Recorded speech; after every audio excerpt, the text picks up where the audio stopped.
That, my friends, was an Apple event. So not only do you have a new 14 and 16-inch MacBook with some of the most powerful processors ever, but they added ports and a notch.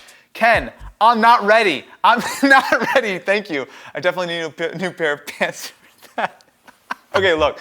There's a lot to talk about here. Number one, first and foremost, is there's a new design with these new MacBooks, right? So I've been rocking an M1 MacBook Pro since last year, and I have made no secret of the fact that I absolutely love this hardware. Even though the design itself is very much directly based on the 2016 MacBooks, the power of the Apple M1 chip is incredible. Not only the performance, but also the battery life. This has easily become my main laptop for work, home, edit videos. I can do everything on this.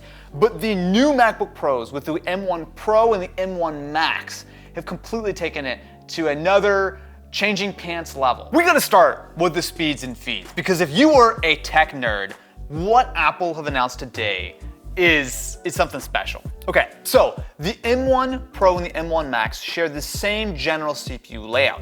8 performance CPU cores as well as 2 efficiency cores. Now this is a big step up from the 4 performance cores and 4 efficiency cores on the current M1s. But beyond that, they're backed up with a ton more memory, a ton more bandwidth, and a far more powerful GPU. The spec that really jumped out to me most is the transistors. Now that might not seem like the most exciting thing, but on the M1 Pro, it has 33.7 billion transistors, more than double the M1. But if you look at the Max, it has 57 billion transistors. That is a massive chip, and it's fed with up to 64 gigs of unified memory that can go at, 400 gigabytes per second, which is 6 times what the M1 can deliver. These are numbers that are just simply ridiculous in a laptop that can be either 14 or 16 inches. When you look at the performance of these laptops, you have to keep this in mind. There are a couple of ways that you can approach it if you are Apple or any sort of designer. You can take a chip and run it at low power but make it very wide, or you can take a smaller chip, which is cheaper to produce, and run it at very high speed. So the performance that you actually get out of it is very much based on turning both of those dials. And with the M1 Pro and the M1 Max, they run at 30 watts, right? That is a fraction of even what most Intel CPUs run or most AMD CPUs run, especially when you compare it with the GPUs, right? GPUs can easily run into the 100 watt plus range. What this allows you to do with the unified memory, which is an important thing, because while the M1 Max have a lot of performance, they top out at only 16 gigs, and that is shared between the CPU and the GPU. Whereas on these, you have a lot more memory, up to 64 gigs, and it's a lot faster. It's 2 to 4 times faster, which means that you can easily keep your CPU and GPU fed, and there's less performance wasted as something has to copy from the GPU and over to the CPU and then back and forth, which helps to improve that performance. But we've got to talk performance, because some of the stuff they quoted is straight up f***ing crazy town. That's the opposite of garbage town. It's crazy town, in case you're curious. Okay, so here's the thing that I think sort of surprised me most, okay? So they compared it to, and this is the M1 Max, this is the high-end version of their chip. This has 1.7 times the CPU performance at 30 watts, right? Which is a little bit of a nebulous thing. And to be fair, in keeping with Apple tradition, all of the benchmarks they quote are a little squishy on the numbers, but at least they gave us the actual systems they were comparing to, and I will certainly be taking a closer look. But 1.7 times more CPU performance, 7 times faster graphics performance than in PC integrated graphics, and you get more performance than a dedicated graphics card with 70% less power. There's a lot to unpack there, but I think the easy way to sort of take a look at it is the Razer Blade 15 Advanced. That was one of the things that they put up in the little fine print. And they claim that it has similar GPU performance at 40% less power. For context, that's about the same level of GPU performance as an RTX 3060 and a thin light 14 or 16-inch laptop. That is super impressive stuff. And you don't have to plug it in. Yeah, they also had a whole thing about how you don't lose any performance when you're on battery versus when you're plugged in, which is great. These are efficiency numbers that are really only made possible by the fact that they have this massive, massive chip. Again, 57 billion transistors. I mean, that's like taking, that's a bigger chip than like an RTX 3090. When it comes to actual transistors. Because they have such a huge chip, they can run it at very low sort of clock speeds, which I think is really impressive, right? I think that's one of the things that's easy to miss here, especially when they throw stuff out like, it can run, 150 ProRes streams? I'm making that up, but it's like, what is it? Actually like 30. 30 ProRes streams, 30 4K ProRes streams. Like, come on, no one is gonna do that. But because you have this performance and you have the battery life to go along with it, it means that not only do you have the performance, but you also have that major new redesign of the MacBook Pro, which, surprise, surprise, brings back almost all of those same features that they used to have on the old MacBook Pros, and 120 Hz display with a notch. But we'll get to that. We're adding ports to the MacBook Pro was a great line because they have added ports. They're listening.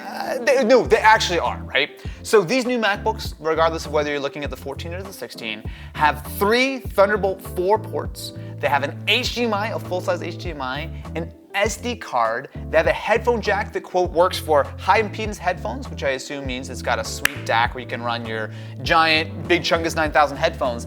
And they've brought back MagSafe. Need those pants? You know what? I need one more pair of pants. Sorry, these are already, I know that I didn't put them on, but I have soiled them nonetheless. Soiled?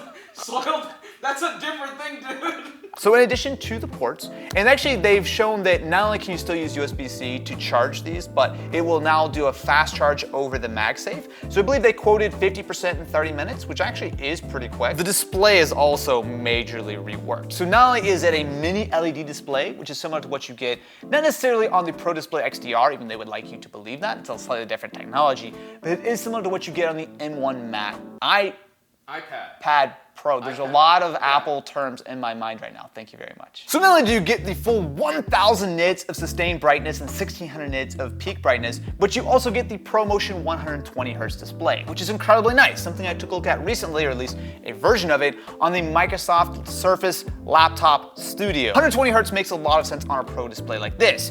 Now, yes, there is a notch.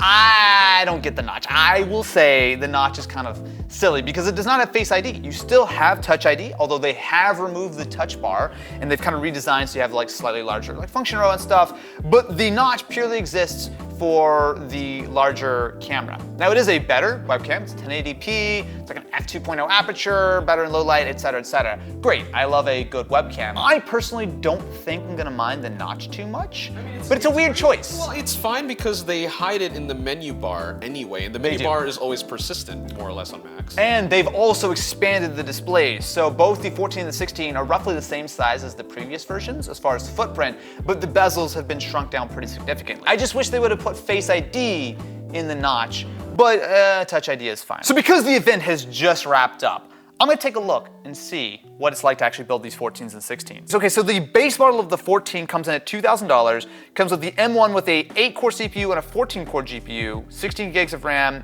512 gig SSD. So you can spend $200 more to get the 10-core, $300 more to get the 10-core and the 16-core GPU, $500 more to get the M1 Max with 10-core and 24-core GPU, and $700 for the M1 Max full edition. Now the nice thing is that you can get all of these available on the 14-inch MacBook, and they have talked about how they've redesigned the cooling, so you shouldn't really lose performance going to the small laptop, which is a huge plus for me, although in practice there may be some differences. $700 is a sizable jump, although to be fair, that M1 Max, that GPU is so big that there's no doubt that it is a very expensive chip. And then for memory, you have to do 32 gigs with the M1 Max, and you can go up to 64 for another $400. Okay? And then storage goes 512, 1, 2, 4, and 8 terabyte. That's a $5,900 MacBook. Okay, so I won't be ordering that one. I'll let Justine do that. Wow, that's very expensive. I'm curious, I want to see the performance differences between some of the M1 Pros and the M1 Max. That's a lot more options than traditional, although I guess if you think about it compared to like, a couple of Core i5s and a couple of Core i7s or i9s or something, it does kind of make sense. Now let's actually build out a 16 and see. So on the 16-inch MacBook, it starts at $2499. And you get the 10-core, yeah, so they don't do the 8-core all on this. So at least you get the full M1 Pro. Whoa! The Max starts at $3499. Holy! So if you want an M1 Max 16-inch MacBook Pro, $3,500 for 32 gigs of RAM, 1 terabyte of storage. So it's another $400 to go to 64 gigs of RAM. Don't know if you need that. And then another $2,200, which brings you to $6,100. So I guess the difference between the 14 and the 16 isn't actually that big of a difference. Like, it's really just pick your size and then pick your size. Pay a little bit for it. Wow. Yes, it's easy to say $6,000 laptop, ha ha ha. But if I was gonna spec these out like I'm probably gonna spec it out for a lot of the people here in the office, hey everyone, you want a MacBook? Yeah. $3,900 is probably where the 16 should live. 32 gigs of RAM, 2 terabytes of storage. That is very reasonable. And if I go down to the 14, that's actually even better. So I'm I'm learning this live. So if I'm gonna build my own 14, which is definitely my next main system, I do want the maxed out M1 Max because I want that. 32 gigs of RAM is fine, 2 terabytes of storage is fine. So I'd be looking at $36.99 for my MacBook Pro. The big story here is what these new MacBooks can do, and I am incredibly excited to get my hands on them. So let me know, what do you think about all the goodness that Timmy Cook dropped on us today, and how many pairs of pants did you go through? That's probably the real question that I have. Either that or people are just really blinded by the notch and don't like it. Look, if you care about that much about the notch, that's fine. I'm gonna enjoy my RTX 3060 massively powerful 14-inch MacBook, and I'm gonna sell a kidney and give it to Timmy Cook for it.